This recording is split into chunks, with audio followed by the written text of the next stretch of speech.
So వాలు -4 గా కలిగి y = 2 వద్ద y అక్షాన్ని ఖండించే సమీకరణాన్ని కనుగొనండి. సో వాల్ ఇచ్చాడు, వాల్ని ఎప్పుడు మనం m అనే అక్షరంతో సూచిస్తాం. y = 2 అంటే అర్థం ఏంది? x వాల్యూ 0 అని అర్థం. సో బిందువు y = 2 వద్ద అంటే సపోజ్ కి ఈ విధంగా మనము 4 పాదాలను తీసుకున్నాం. y అనేది ఇక్కడ 2 అనేది ఉంది. సో ఒక రేఖ 2 వద్ద ఖండించుకుంటూ వెళ్ళిందంటే x వాల్యూ ఏంటి అని అర్థం? x 0 అని అర్థం. సో ఈ బిందువు ఏమవుతుంది అప్పుడు? 0, 2 అవుతుంది. సో y = 2 అంటే x వాల్యూ 0 అని. సపోజ్ కి రేపు పొద్దున x = 5 అన్నాడు అనుకోండి, అప్పుడు ఆ బిందువు ఏమవుతుంది? y = 0 అని అర్థం. సో ఆ బిందువు ఏమవుతుంది అప్పుడు? 5, 0. ఇది మీరు గుర్తుపెట్టుకోవాలి. సపోజ్ కి నెక్స్ట్ ఒకసారి x = 2 అన్నాడు అనుకోండి, y ఎంత అని అర్థం? 0 అని అర్థం. సో అప్పుడు x, y ఏమవుతుంది? 2, 0 అవుతుంది. నెక్స్ట్ y ఒకవేళ 1 అన్నాడు అనుకోండి, x వాల్యూ ఏమవుతుంది? 0. ఆ బిందువు ఏమర్థం? ఆ బిందువు ఏంటి? 0, 1. ఎందుకు? ఫస్ట్ x రాస్తాం, x వాల్యూ రాస్తాము, తర్వాత y వాల్యూ రాస్తాం. 0, 1. సో అదే విధంగా m వాలు అనేది -4 గా కలిగి y = 2 వద్ద y అక్షాన్ని ఖండిస్తుందంట. y అక్షాన్ని, కేవలం y అక్షాన్ని ఖండిస్తుందంటే x = 0 అనే కదా అర్థం.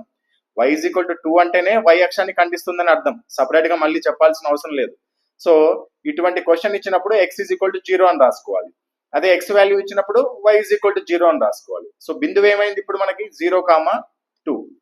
0 అనేది x1, 2 అనేది y1, m అనేది -4. సో వాల్ ఇచ్చాడు, ఒక బిందువు ఇచ్చాడు. వాలు మరియు ఒక బిందువు ఇచ్చినప్పుడు సమీకరణాన్ని కనుగొనడానికి ఒక ఫార్ములా ఉంది. ఆ ఫార్ములా ఏంటి అంటే y - y1 m × x - x1. So ఈ ఫార్ములా ఎప్పుడు యూజ్ చేయాలి?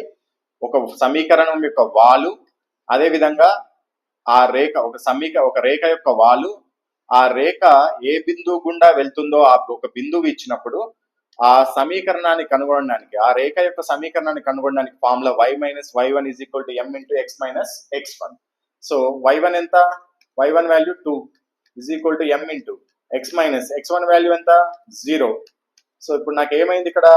ఫార్ములా మనకి m వాల్యూ కూడా నోట్ చేసుకోవాలి. m వాల్యూ కూడా ఇచ్చేసాడు కదా. సో y - 2 = m వాల్యూ ఎంత? -4 × x. 0 పోయింది. సో ఇప్పుడు నాకు ఏమైంది? -4x = y - 2 అయింది. సో నేను ఏం చేస్తున్నాను? 4x అటు తీసుకెళ్తున్నాను. 4x + y = 2 అవుతుంది సమీకరణం. సో ఉందా 4x + y = 2 అనే సమీకరణం ఉందా అంటే లేదు. సో ఏం చేశాడు? మనకి 2 కామన్ ని తీయడం జరిగింది. So 4x + y = 2. నేను ఎరేస్ చేస్తున్నాను, ఇక్కడ దాకా నోట్ చేసుకోండి. నాకు లాస్ట్ కి ఏమొచ్చింది ఇక్కడ? 4x + y = 2. 4x + y = 2. So equal తర్వాత అసలు 2 లేనే లేదు, 1 ఉంది. అంటే 2 కామన్ తీసాడని అర్థం. సపోజ్ అన్నిట్లో నుంచి 2 కామన్ తీయండి. ఈ 4x లో నుంచి 2 కామన్ తీస్తే 2x మిగులుతుంది.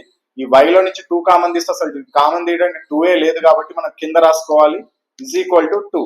ఈ 2కి క్యాన్సిల్ అయింది. 2x + y/2 = 1. So correct answer ఎక్కడ ఉంది? 2x + y/2 = 1. Option B. Same question, m ఇచ్చాడు.